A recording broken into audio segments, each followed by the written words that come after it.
Ayan po mga guys, tayo nag-adobo sa gata. Ayan, lalagay po natin yung ating malalaking isda. Yung parang... Ayan po mga guys, lagay na natin ang ating adobo sa gata. Masarap. Ayan po.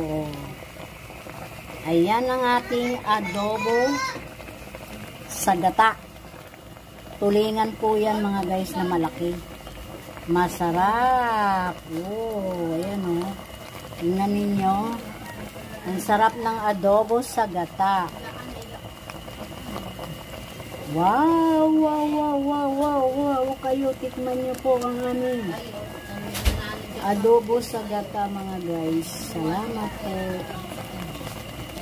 Magla-like at mag-share. Yum, yum. Tapos na po.